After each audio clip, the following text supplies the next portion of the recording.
Wassalatu wassalamu ala sayyidina Muhammadin khairul anam wa ala alihi wa sahbihi dzul fadli wal an'am. Bapak Imam dan pengurus Masjid As-Sakinah yang sama kita muliakan, Bapak dan Ibu jemaah salat subuh yang semoga Allah Ta'ala senantiasa membahagiakan. Salah satu rangkaian daripada ibadah puasa Ramadan yang kita lakukan adalah penunaian zakat fitrah. Zakat fitrah itu maknanya zakat diri, berarti semua orang wajib untuk menunaikan. Selama dia masih punya cadangan makanan untuk dimakan di pagi hari raya sebesar ukuran zakat fitrahnya, maka dia tetap berkewajiban untuk membayarkan zakat. Kalau sekarang umpamanya kita katakanlah zakat fitrah itu sebesar 2,5 kg, kemudian di pagi hari raya dia masih punya simpanan baik uang ataupun beras seharga itu, maka itu pun wajib dia bayarkan. Tapi kalau memang kemampuannya tidak ada sama sekali, bahkan seharga beras 2,5 kg pun itu dia tak punya, maka gugurlah kewajiban zakat fitrahnya. Bapak Ibu yang berbahagia dirahmati Allah Subhanahu wa taala, dalam satu hadis Nabi yang populer, baginda Rasulullah sabdakan bahwa puasa Ramadan mu'allaqun bainas sama'i wal ard, akan terkatung-katung di antara langit dan bumi qabla ayatiya zakatul fitri, sampai dia tunaikan zakat fitrahnya. Sehingga walaupun fardu zakat itu ditetapkan paling lambat di malam lebaran, tapi awal mula kewajibannya sudah boleh dibayarkan di 1 Ramadan. Bahkan beberapa keutamaan bisa kita dapatkan kalau zakat itu kita bayarkan di awal-awal. Apalagi Pak, mana tahu umur kita enggak panjang. Sebelum sampai 1 Syawal, sebelum sampai malam lebaran, sebelum sampai akhir Ramadan, Allah telah menjemput kita untuk pulang. Pulang kita bukan ke kampung tempat kita lahir Pak, tapi pulang kita ke kampung asal sebelum kita dilahirkan. Itulah alam akhirat. Ketika Allah Ta'ala jemput kita, maka berarti kita belum menunaikan zakat fitrah kita, dan itu menjadi beban, kewajiban yang harus tetap dibayarkan oleh ahli waris kita.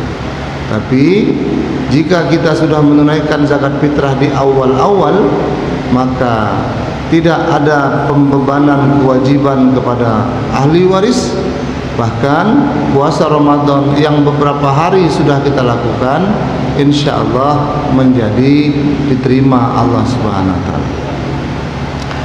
Bapak Ibu yang berbahagia, dalam satu hadis Nabi sallallahu alaihi wasallam sabdakan bahwa tujuan zakat fitrah itu ada 2.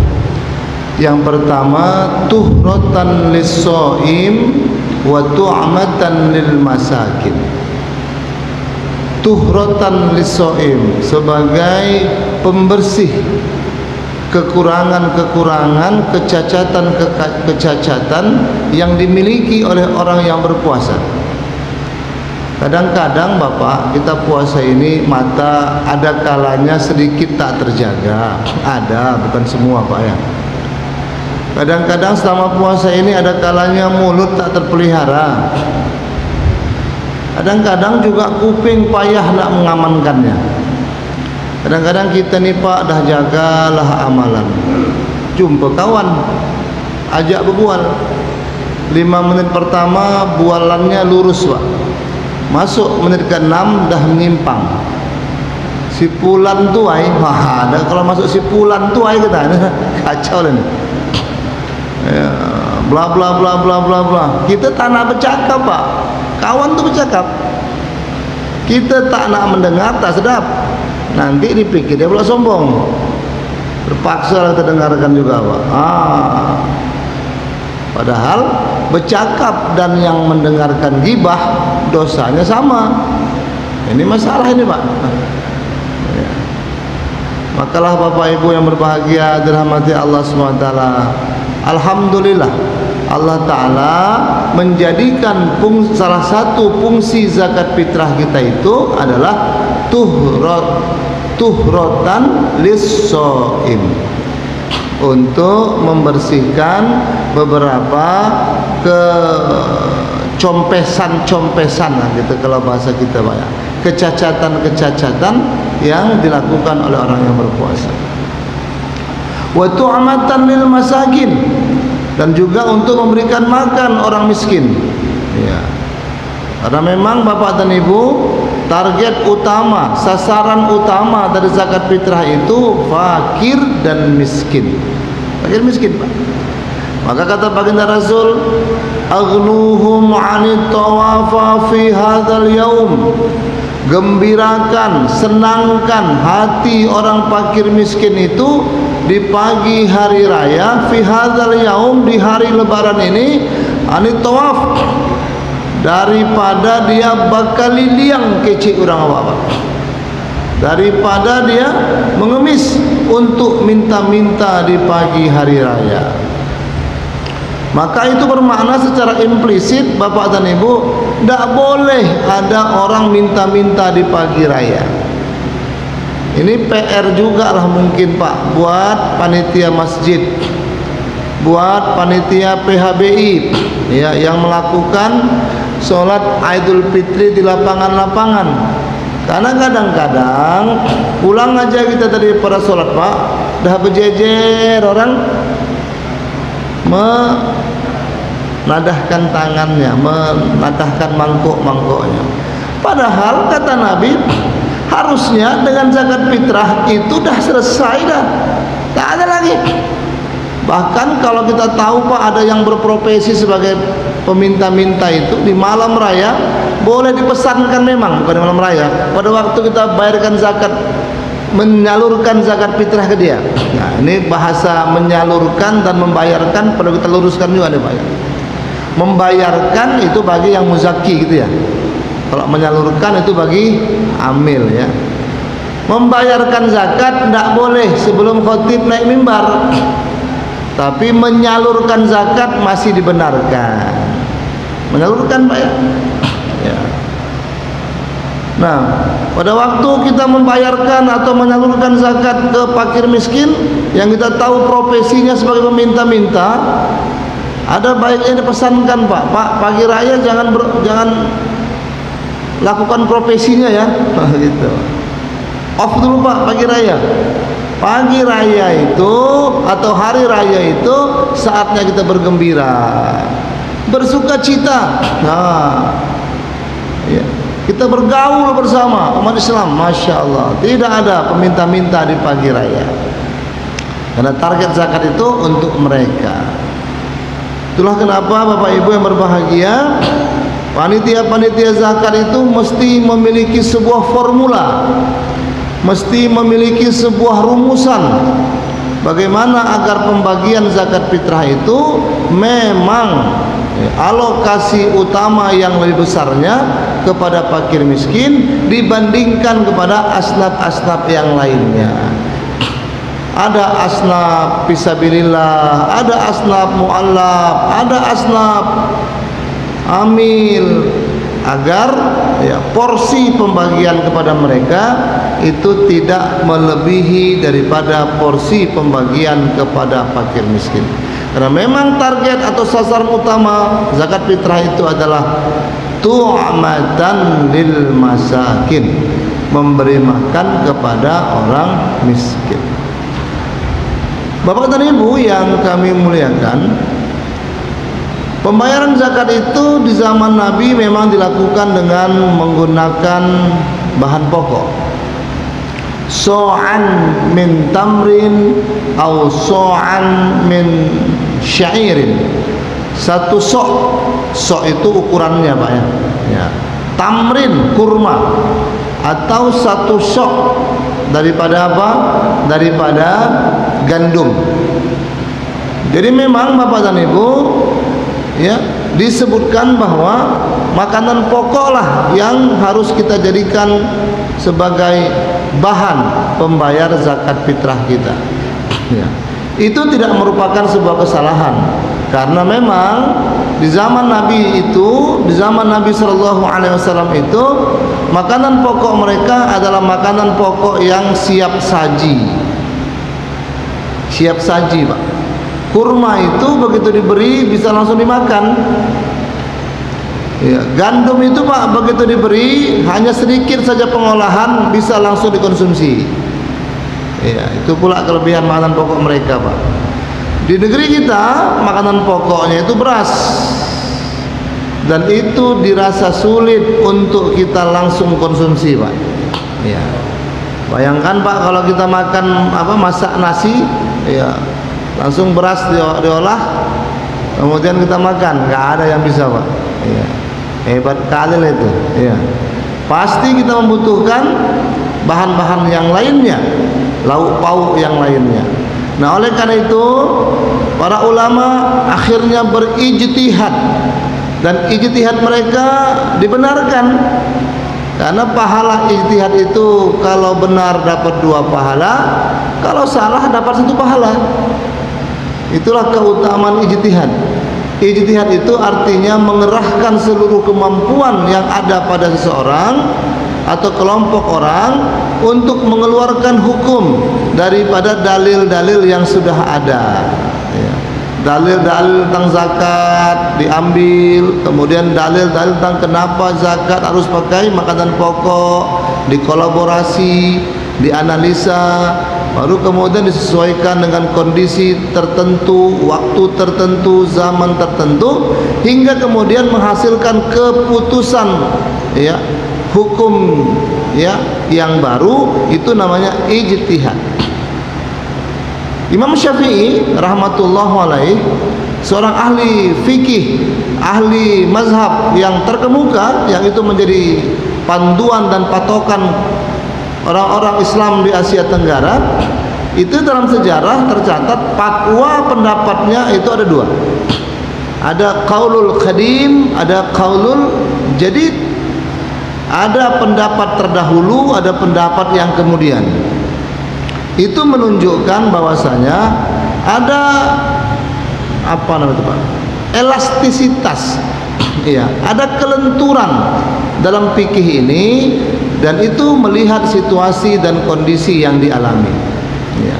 Kalaupun kita nak memakai dasar yang terlama silahkan, tapi ya kalaupun kita nak memakai, ada yang memakai dasar hukum yang terbaru, itu jangan disalahkan. Ya. Karena fikih itu secara bahasa juga artinya adalah pemahaman. Ya, fikih itu pemahaman. Faqih orang yang paham. Fikih boleh berbeda, syariat tidak boleh berbeda. Kalau syariat itu prinsip-prinsip dasar yang Allah langsung turunkan, itu syariat. Tidak boleh ada perbedaan. Akidah apalagi tidak boleh ada perbedaan, tidak boleh ada ikhtilaf, tidak boleh ada khilafiyah dalam hal akidah. Tapi kalau dalam fikih masih dimungkinkan. Oleh karena itu dikehendaki bagi kita bersama umat Islam ini adalah menyikapi keberaneka-ragaman fikih. Kita mesti luas dan luas. Luas dalam pemahaman, luas dalam pemikiran. Ya, tidak ta'asyub, tidak fanatik kepada satu pendapat tertentu, walaupun kita mesti memegang satu pendapat tertentu. Ya. Ya, tidak fanatik kepada satu, ya, pemahaman tertentu, walaupun kita mesti memegang satu pemahaman tertentu. Ya. Sehingga kita bisa bertoleransi tinggi terhadap keberaneka-ragaman fikih yang terjadi di tengah-tengah umat dan di tengah-tengah masyarakat. Ibu bapak yang berbahagia, kita kembali ke pangkal kaji. Jadi pembayaran zakat fitrah itu, ya, memang utamanya dengan menggunakan makanan pokok. Tapi jika melihat kondisi negeri kita, itu sudah saatnya untuk kita itu ada baiknya kalau kita bayarkan zakat fitrah itu dengan uang. Dan ini tidak mesti menjadi sebuah perdebatan, ya, kembali berpulang kepada keyakinan dan kembali berpulang kepada pilihan, ya, fikih yang kita tetapkan. Nah, tapi kalau kita melihat kepada tingkat kemanfaatan, maka membayarkan zakat fitrah dengan menggunakan uang itu dirasa lebih memiliki kemanfaatan yang tinggi. Dengan uang itu maka dia bisa membelikan makanan komplit, Pak, ya, dengan kelengkapan-kelengkapannya. Sementara kalau kita bayarkan zakat fitrah ke mereka dengan beras, maka ketika mau dikonsumsi, mau diolah, itu membutuhkan alat bahan-bahan yang lainnya. Bapak Ibu yang berbahagia dirahmati Allah Subhanahu wa taala. Nah, oleh karena itulah maka penting bagi kita bersama hari ini untuk menyegerakan pembayaran zakat itu di awal-awal supaya para fakir miskin bisa lebih menikmati dan merasakan kemanfaatannya. Ibu Bapak, ada satu persoalan yang paling mendasar juga tentang zakat ini, bahwa masih banyak di kalangan umat Islam yang membayarkan zakat fitrahnya itu langsung kepada fakir miskin. Itu memang dirasa tidak memberikan tidak masalah, ya. Tapi secara kemanfaatan lagi-lagi itu dirasa kurang bermanfaat, karena nanti akan tercipta, ya, pengelompokan atau penumpukan kepada beberapa orang saja di antara sederetan fakir miskin yang ada di kawasan kita. Bayangkan kalau umpamanya, ya kan, ada beberapa fakir miskin di tempat kita ini, tapi yang terkenal mungkin beberapa saja di antaranya, maka akhirnya orang-orang pun akan membayarkan zakat ke mereka. Sementara yang lainnya, ya, mereka tidak mendapatkan apa-apa. Nah, dengan membayarkan zakat melalui satu lembaga yang memang diamanahkan oleh Allah Subhanahu wa taala keberadaannya, dan memang dicantumkan Allah dalam Al-Quran langsung keberadaannya, yaitu amil namanya, yang mana amil itu bermakna panitia pengumpulan pendistribusian zakat. Maka alangkah indah kalau zakat itu kita bayarkan melalui amil. Ada kewajiban sholat dalam Al-Quran, tapi tidak ada pencantuman panitia sholat. Ada perintah haji dalam Al-Quran, tapi tidak ada pencantuman panitia haji. Ada kewajiban puasa dalam Al-Quran, tapi tidak ada pencantuman panitia puasa. Tapi ada kewajiban zakat dalam Al-Quran, berikut ada juga pencantuman redaksional panitia zakat di dalamnya. Bahkan panitia zakat atau penyebutan panitia zakat itu disenaraikan dengan kelompok-kelompok orang yang boleh menjadi penerima zakat. Innamas shadaqatu lil fuqara'i wal masakin wal 'amilina 'alaiha wal mu'allafati qulubuhum, dan seterusnya dan seterusnya. Sesungguhnya zakat itu diberikan kepada fakir, miskin, amil, mu'allaf, gharim, fi riqab, ibnu sabil, fi sabilillah, dan seterusnya. Pencantuman kata-kata amil dalam At-Taubah ayat 60 tadi itu mengisyaratkan agar pembayaran zakat kita harus sebaiknya melalui amil. Bapak Ibu yang berbahagia dirahmati Allah Ta'ala, ada apa atau apa manfaat kalau kita bayarkan zakat melalui amil? Yang pertama, menjaga keikhlasan hati kita, Pak. Kadang-kadang kita ini kalau bayar zakat langsung ke orang miskin atau ya langsung ke sasaran, memang betul dia tuh susah, kita tahu betul susah, ya, sehingga kita berikanlah zakat keluarga kita langsung ke beliau tiap tahun. Kadang-kadang syaitan nih Pak di pertengahan jalan mengusik keikhlasan. tercakap juga lah sama orang. Kadang-kadang bercakap itu bukan merendahkan, bukan, nak ngajak orang juga supaya zakat fitrahnya ke keluarga itu aja. Ya, kita cakaplah sama kawan, wah kalau awak nak zakat, wah itu ke bapak fulan tu aja, wah itu emang susah dia, wah kadang-kadang makan pun payah. Ya, kami tiap tahun ke situ, halah, ini masuk nih pak, sedikit aja bang. Ya, kami tiap tahun ke situ. Oh, kami tengok, ya syukurlah dengan zakat fitrah yang diberikan itu bisa lah anak dia punya uang jajan. Nah sudah, ya setan pun langsung lah pak, ya ngompor-ngompor terus. Ya, kadang-kadang saya pikir, wah kalau tak ada kami mungkin wah susah benar hidup dia, itulah sudah. Hah? Kalau tak ada kami, nah ini akhirnya pak, seluruh amal-amal kita habis pak, habis porak-poranda. Itu efek buruknya daripada kalau kita bayarkan zakat ke mustahik langsung. Tapi kalau kita bayarkan zakat melalui amil, kita nggak ketemu sama mustahik. Ya, oleh karena itu hati kita bisa lebih terjaga dan terpelihara. Manfaat lain Bapak Ibu daripada kita bayar zakat dengan amil ini, kita akan mendapat doa, kan itu. Doa yang memberikan ketenangan kepada kita. Doa dari panitia zakat buat kita. Ya. Ya, doanya doa yang populer itu apa ya? Ajarakallahu fima ataita, barakallahu fima baqaita, wa ja'alallahu laka tahura. Nah, Bapak Ibu berbahagia, itu salah satu daripada kemanfaatan kalau kita bayarkan zakat melalui amil. Nah kemudian, ya, kenapa kita juga harus bayar zakat melalui amil?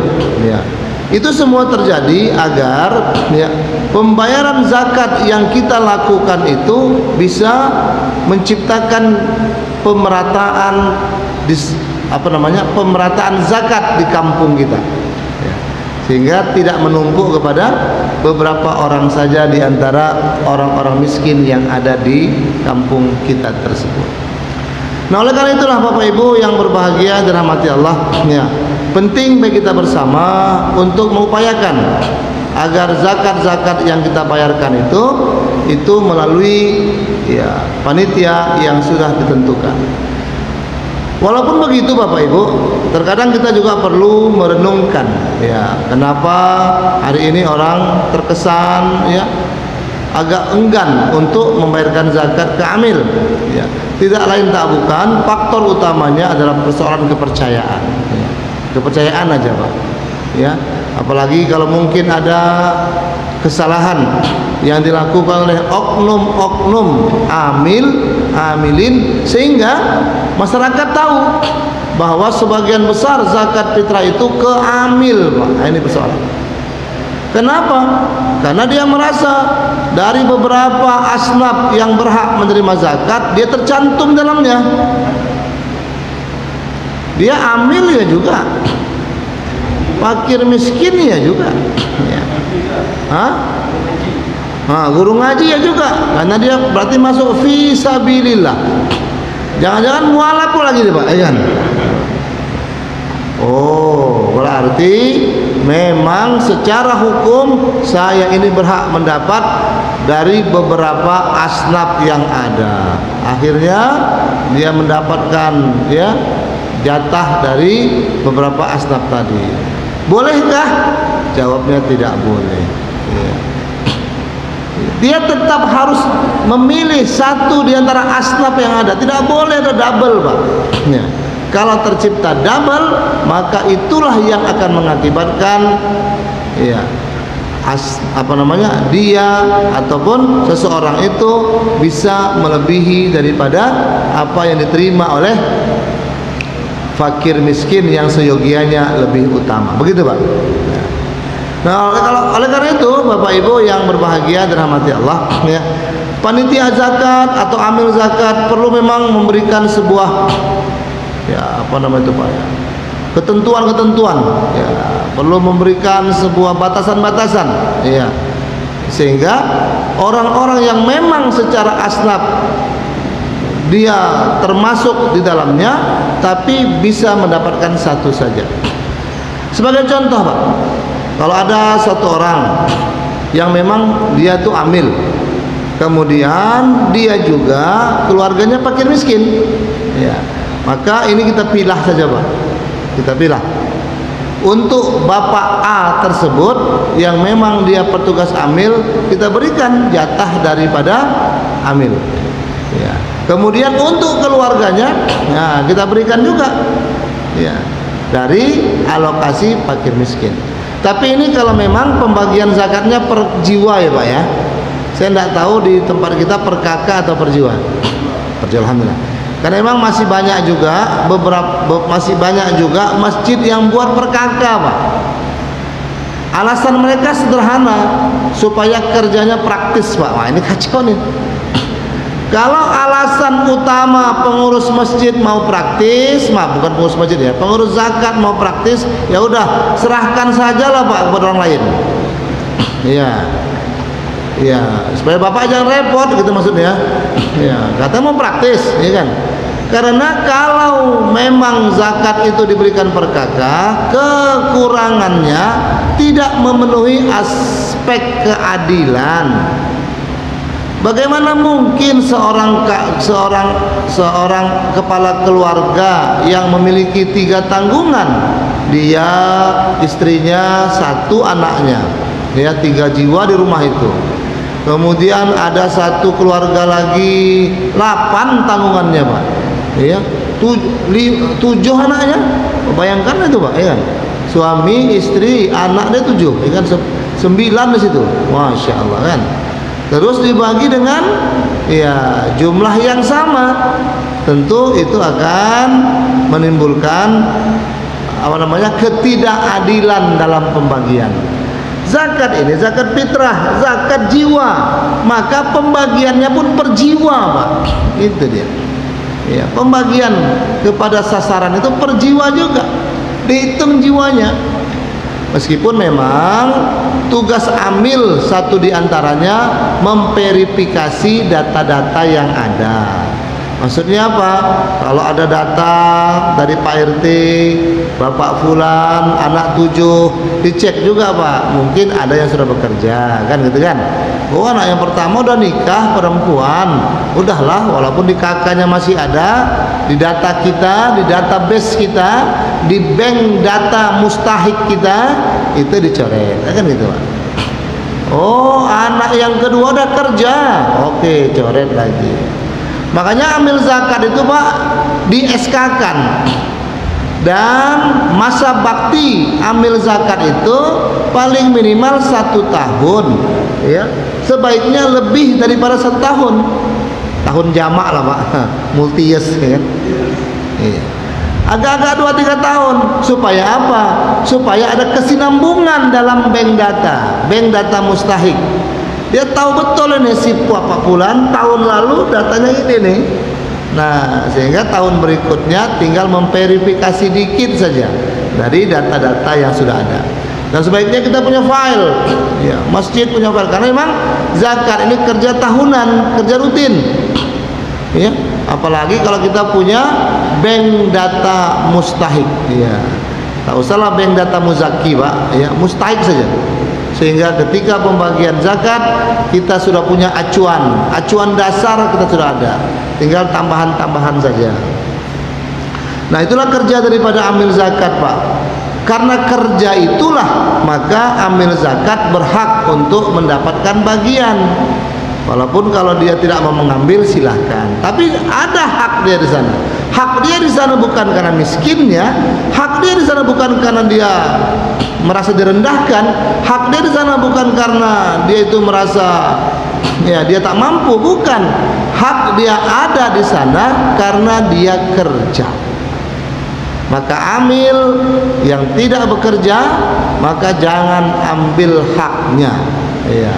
Karena berarti dia merampas hak fakir miskin yang ada dalam harta zakat tersebut. Nah, Bapak Ibu berbahagia dirahmati Allah Subhanahu wa taala, ya. Oleh karena itu, maka zakat memang harus kita upayakan sedemikian rupa, ya. Kemudian mungkin yang terakhir sebelum kita akan pertajam, kalau memang ada hal-hal yang muskilat di dalam benak-benak bapak sekalian memang alangkah indah dengan ya tanya jawab. Memang saya sengaja memberikan waktu yang agak panjang ya, karena memang persoalan zakat ini ya tidak seindah teori, Pak.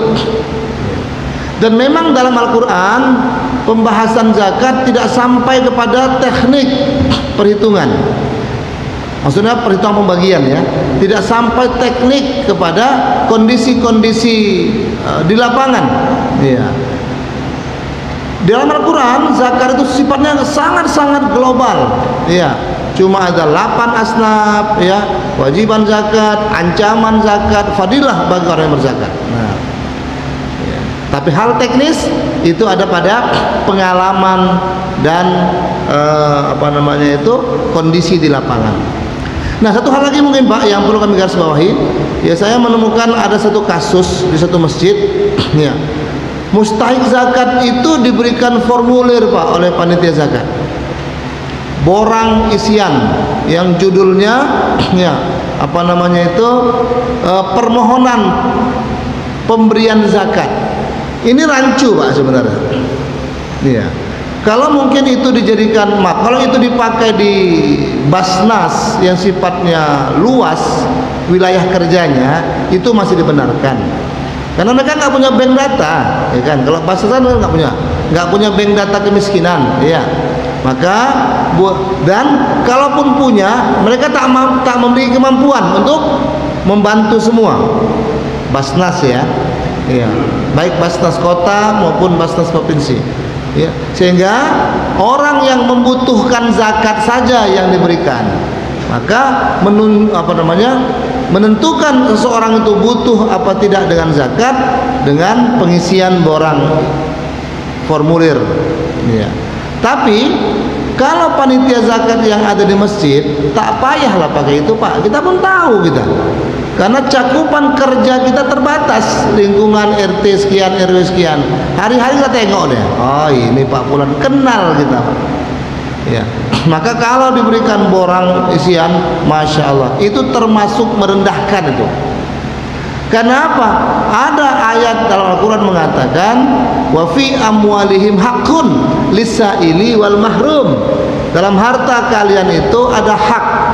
Hak orang miskin yang sa'il, yang minta-minta, itu Pak yang isi borang, wal mahrum, orang miskin yang memang dia demi menjaga marwah dan harkatnya dia tak mau minta-minta.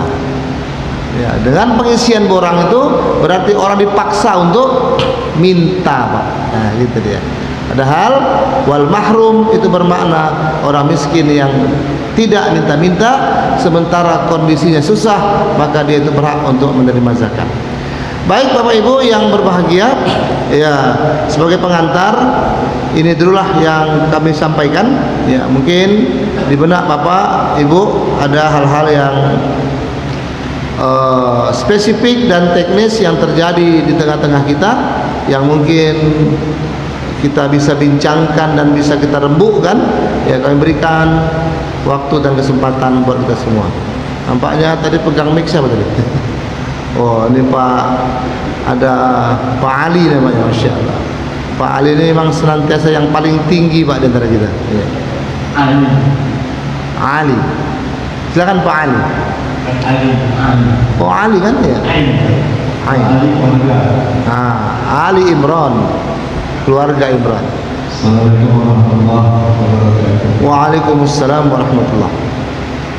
Sebelum masuk ke pertanyaan tentang zakat, kami sampaikan juga di Sabina, ya Alhamdulillah istimewa terima.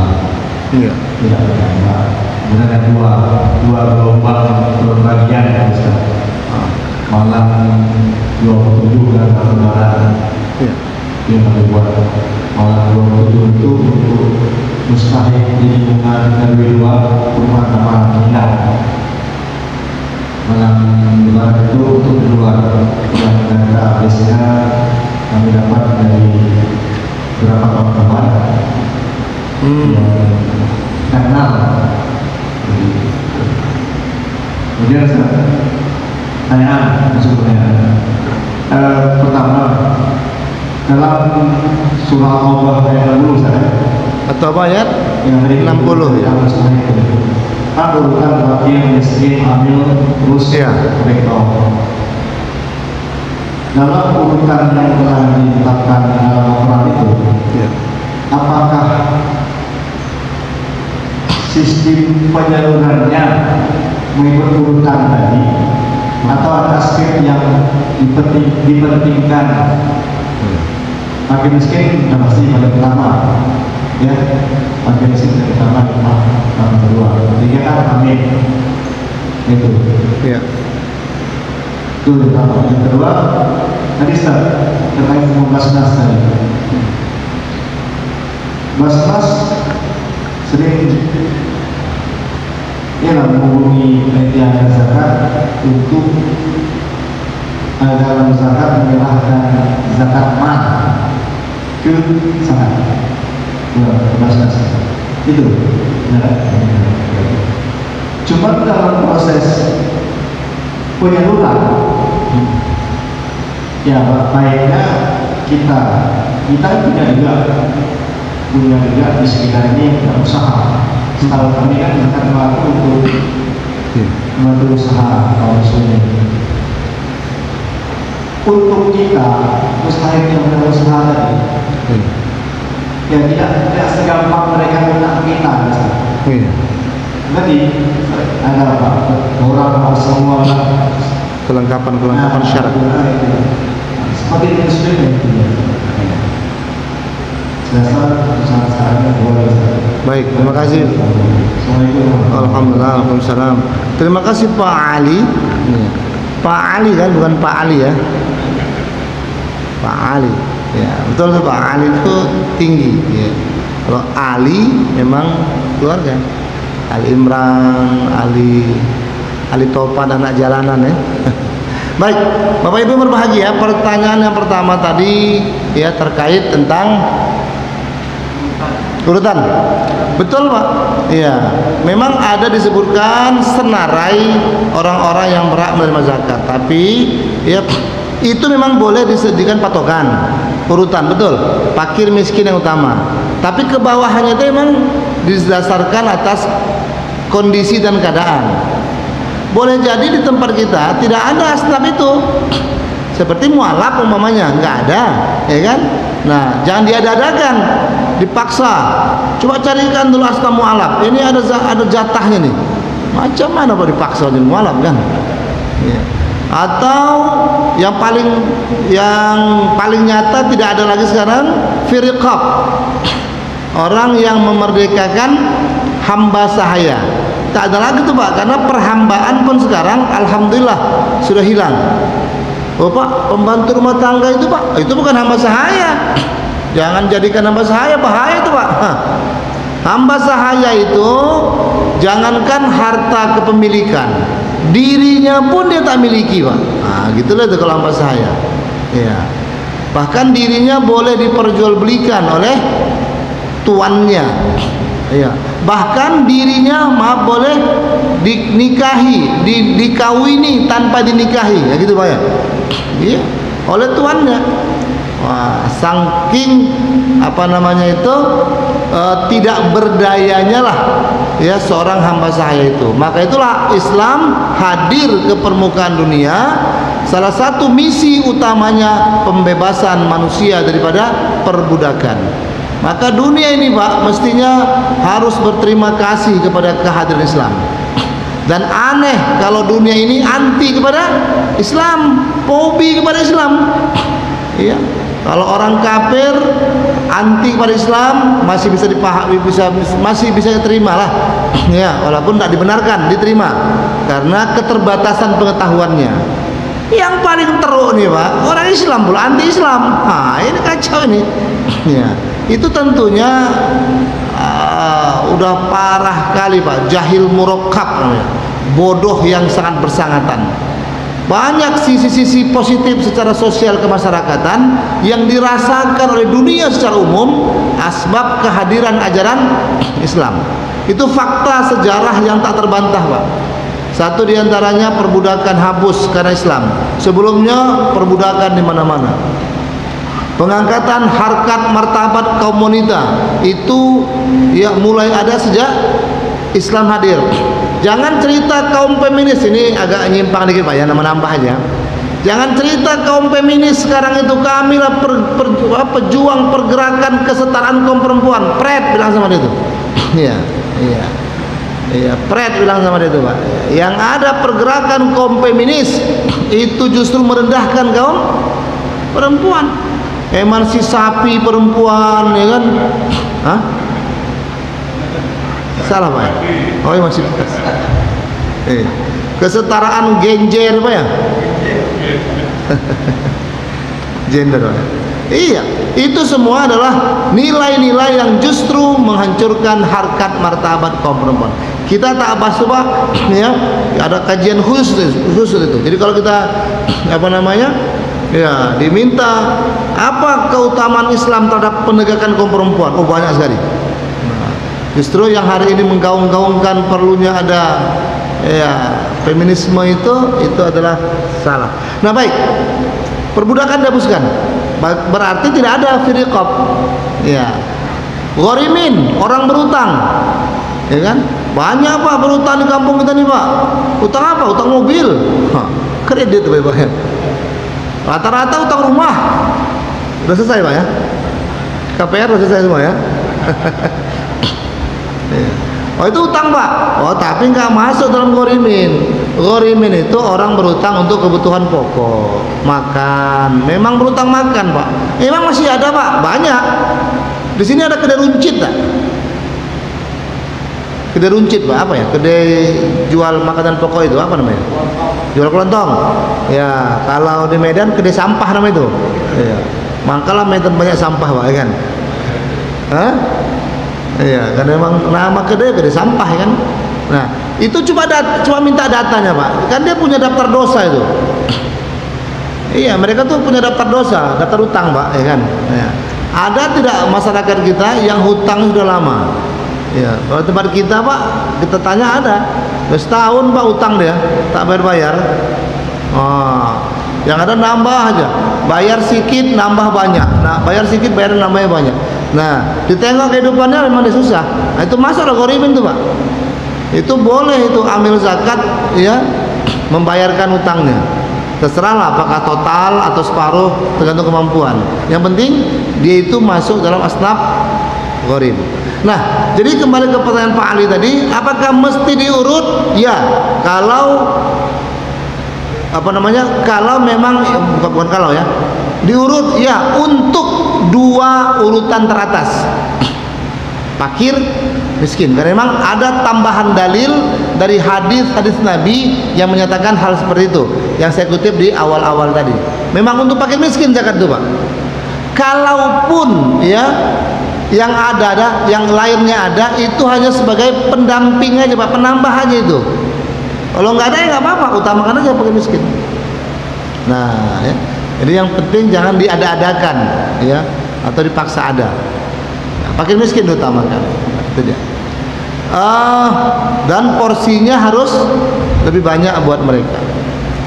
Yang kedua tadi Pak Ali tentang, iya baik, Basnas. Ini memang masih rancu Pak. Iya, masih rancu untuk bisa kita praktekkan dalam kehidupan. Iya. Sebelum sampai ke situ, benar kata Pak Ali bahwa memang perbedaan prinsip antara zakat fitrah dan zakat mal di samping besaran adalah target sasaran. Target sasaran. Kalau zakat fitrah untuk konsumtif jelas sekali Pak. Targetnya supaya orang miskin jangan minta-minta. Tapi kalau zakat mal targetnya agak eksklusif. Maksudnya apa? Agak perlu perlakuan khusus. Ya, sehingga Nabi katakan dengan zakat supaya orang tahun ini dia jadi mustahik, tahun depan dia boleh menjadi muzaki. Berarti ada ada pengelolaan yang maksimal daripada harta zakat itu.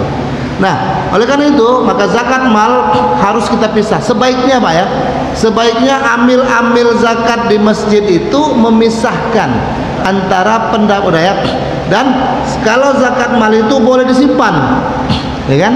Boleh disimpan sampai 1 tahun ke depan. Maka tadi dikatakan sebaiknya panitia zakat di SK-kan paling cepat setahun, ya, supaya masa kerja itu panjang.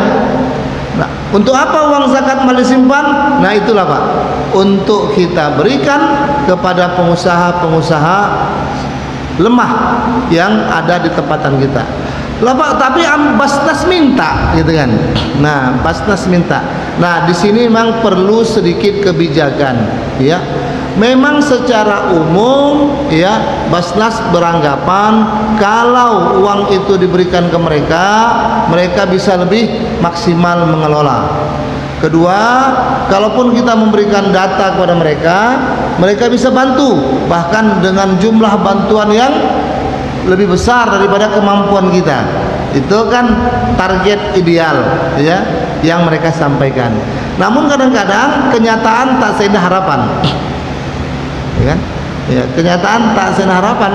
Begitu kita masukkan, ya, singkat cerita dibatalkan karena sesuatu dan lain hal. Ini yang membuat kita kecewa. Nah, kalau memang kita bisa buat bergening posisi, Pak, wah, gitu kan, bergening posisi, ya, kami akan berikan zakat, pendapatan zakat mal kami kepada Basnas. Berikut ini data mustahik, ya kan? Gitu deh Pak. Ini data mustahik yang ada di lingkungan kami. Tolong diperhatikan. Kita pantau Pak. Kalau emang dapat, alhamdulillah, ya, iya. Kalau tak dapat, ya sudahlah, ya kan. Tahun depan wassalam, ya kan, gitu kan. Kan gitu lagi Pak, ya kan. Iya. Nah, langsung dibarengi Pak, ya, kita punya data, nah gitu dia. Nah, memang harus begitu karena memang jujur cakupan kerja Basnas itu kan luas, ya. Tak mungkin juga dia sampai mendetail ke tiap kampung-kampung. Maka itu basis data itu ada di masjid. Maka itulah Pak, sebenarnya kita sudah harus berpikir meng-SK-kan pengurus UPZ lah, buat apa namanya lah, UPZ kah, BAS ataupun amil, ya, bukan usah pakai badan, amil zakat masjid gitu, di SK-kan secara permanen Pak, mungkin 3 tahun. Kemudian ada dewan pengawasnya juga, ya kan, ada dewan pengawas syariahnya, ya, acak-acak lah Pak, kita aja ada dewan syariah ekonominya Pak, untuk melihat bagaimana pengelolaan keuangannya, supaya kita saja yang mengelola zakat itu, badan apa namanya, panitia zakat itu aja mengelola. Apalagi kita emang tahu Pak, cakupan kerja kita, wilayah kita luas, ya kan. Berapa RT kita Pak? 3, ya kan. Nah, itu kita prioritaskan. Bahkan kita boleh membuat semacam kalender kerja, ya. Bapak A, pengusaha gorengan, tahun ini kita bantu, tahun depan kita pantau, belum mengangkat juga, ya, bantu lagi Pak, gitu kan. 3 tahun targetnya Pak sudah bisa berzakat Pak, ya. Kan kira-kira gitu kan. Jadi cara kerja sistematik, ya, itu mungkin jauh lebih efektif, ya, daripada kita berikan ke Basnas, ya. Tapi ternyata feedbacknya kita tidak maksimal, ya. Saran saya begitu Pak, ya. Kalau memang arahan mereka begitu kan, bayarkan zakat ke mereka, silakan kita bayarkan, tapi lampirkanlah data mustahik kita supaya win-win solution Pak. Ya, gitu dia, ya. Bapak Ibu berbahagia, ya, memang keberadaan Basnas itu pun sekarang sudah cukup bagus, ya, sudah cukup bagus, ya. Pengelolaannya juga cukup baik lah saya kira. Tinggal memang kemanfaatannya mungkin ke kita tak terasa, ke orang lain terasa, ya.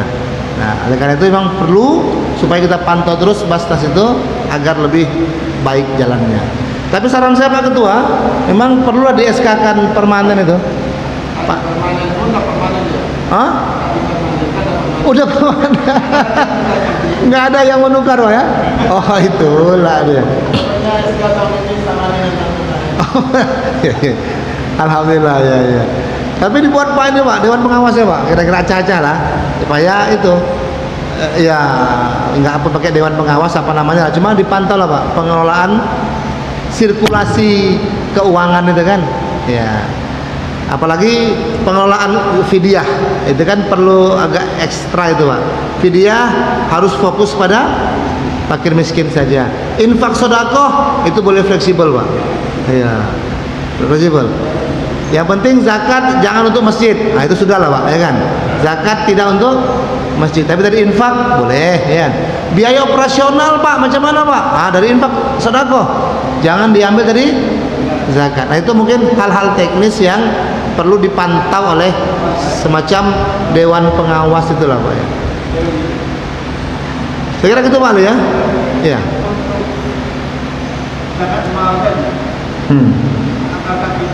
Kita bersurvei lah yang usaha. Iya. Kita beli ke barang. Oh iya. Betul Pak Ali. Jadi memang kecenderungan kita ini kalau dikasih uang melayang Pak. Nah, ya. Hah? Beli HP. Memang harus itu barang. Itulah salah satu item-item kerja kita waktu verifikasi itu. Pak, kebutuhannya apa sih Pak? Nah, Bapak kan jual gorengan iya. Ini butuhkan apa? Kami butuh bahan Pak, terigu Pak. Terigu berapa? Ya, terigu ya satu kampet gitu ya. Oh ini Pak kompor kami ini Pak udah rusak ini Pak, ini udah tak tok ya kan. Nah ini kompor ya kan. Ah gitu dia. Pokoknya kita berikan dalam bentuk bahan yang dia butuhkan, yang jelas akan dia gunakan. Betul Bang Ali? Bahan. Ya, Masya Allah. Udah dilakukan tuh Bang ya? Memang masjid percontohan memang Masya Allah. Boleh tahan. Kira-kira dipantau tak? Dalam setahun itu ada progres tak? Oh belum.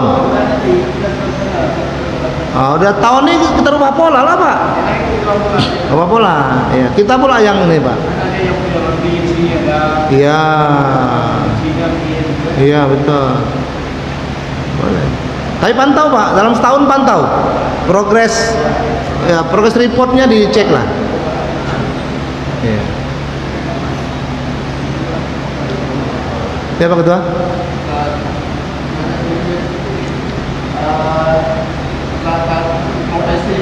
Wah, profesi, Masya Allah.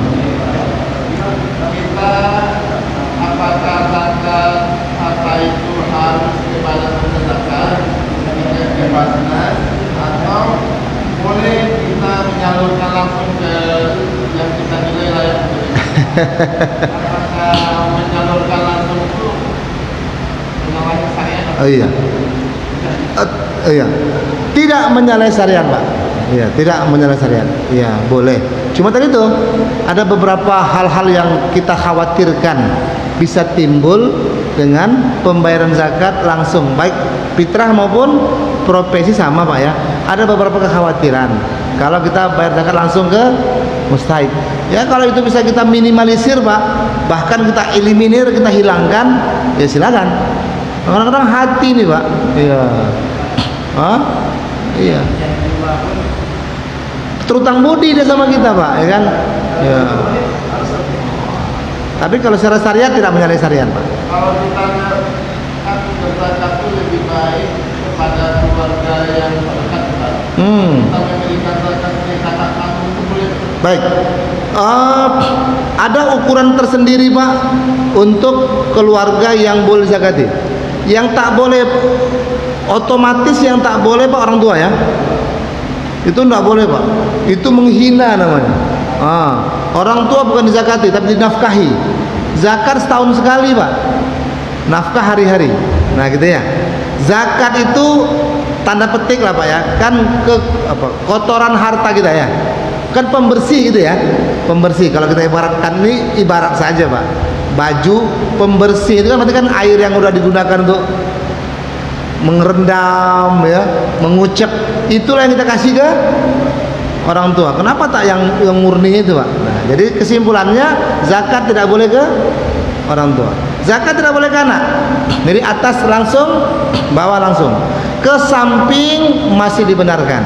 Selama ya abang, adik, kakak gitu itu tidak menjadi tanggungan wajib kita. Contoh, adik kita janda.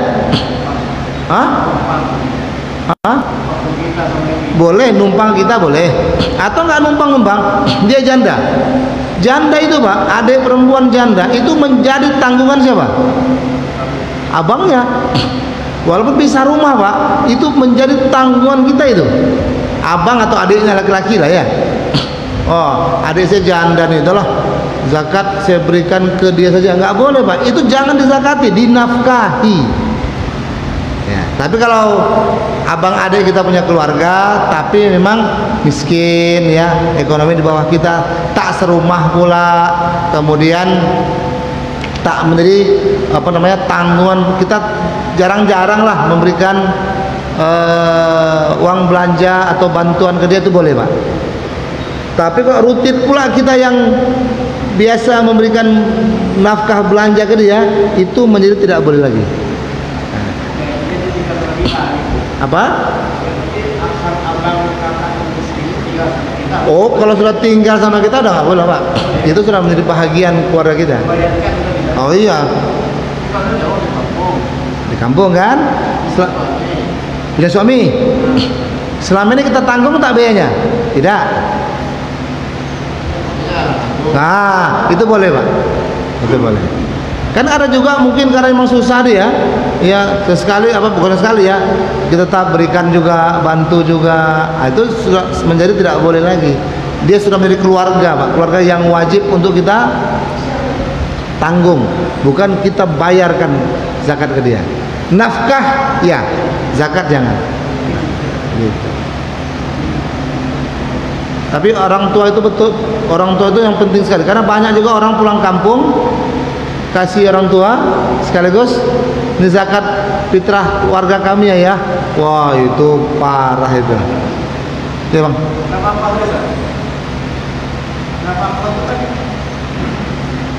Mana yang lebih utama, ke orang tua atau ke adik-beradik? Apa itu Bang? Nafkah. Nafkah. Ikatan itu. Iya. Baik. Secara terutang budi tanda petik, kita semua lebih banyak utang budi ke orang tua. Maka nafkah pun harusnya lebih utama ke mereka. Orang tua. Adik-beradik. Iya. Tapi orang tua kami mampu Pak, bukan masalah mampunya, ya kan? Iya. Iya. Persoalan nanti dia bilang, udahlah, nggak usah ke ayah, nggak usah, tuh adikku tuh. Ah, boleh kita? Pokoknya segala sesuatu itu Pak, dahulukan ke orang tua. Bahkan kita suami-suami ini pun, kalau jujur Pak, kita mau jujur lah ya, itu bukan jujur ya, idealnya harusnya ke mak kita dulu Pak, uang gaji gitu Pak. Tapi ini kan agak susah juga ini Pak ya. Ya, kita ke istri kan Pak. Ya. Asal ke orang tua lo, sisihkan lo, bukan sisih ya. Kalau kasihkan dulu. Ini Dek, untuk mak Dek ya. Nah, jadi Bang untuk kita ini, untuk kita, mak dulu. Oh, itu, dua-dua lah Pak. Dua-dua lah, ya kan.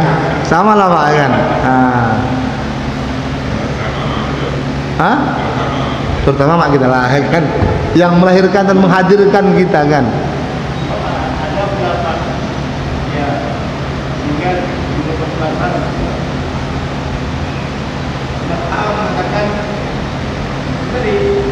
Lebih mengatakan untuk keluarga yang besar daripada orang tua. Ya, itu infak nafkah. Iya. Wa'atu haqqahu, wa'atidal qurba haqqahu, wa'atidal qurba, bayarkan hak kaum keluargamu terdekat. Itu betul, terlebih dahulu. Itu nafkah ya. Kalau zakat ya memang ya ke keluarga, tapi keluarga yang tidak menjadi tanggungan utama kita. Nah, gitu. Itu betul itu, ke keluarga. Ada pula kakak kita miskin, susah ya, dan tidak menjadi tanggungan utama kita, itu kita dahulukan. Tetap keluarga terdekat memang, selama batasannya tidak menjadi tanggungan utama. Alhamdulillah Pak, matahari pun sudah naik, Masya Allah. Berarti saatnya kita untuk menaikkan sholat sunat isyraq. Mohon maaf Bapak Ibu kalau mungkin waktu kita agak terlalu panjang. Intinya mari sama-sama kita mulailah membayarkan zakat fitrah kita. Siapa tahu umur kita nggak sampai ke akhir Ramadan Pak. kita sudah selesai zakat fitrah kita semua. Demikian, terima kasih. Usikum wa nafsi bitaqwallah. Subhanakallahumma wa bihamdika asyhadu an la ilaha illa anta astaghfiruka wa atubu ilaik. Assalamualaikum warahmatullahi wabarakatuh.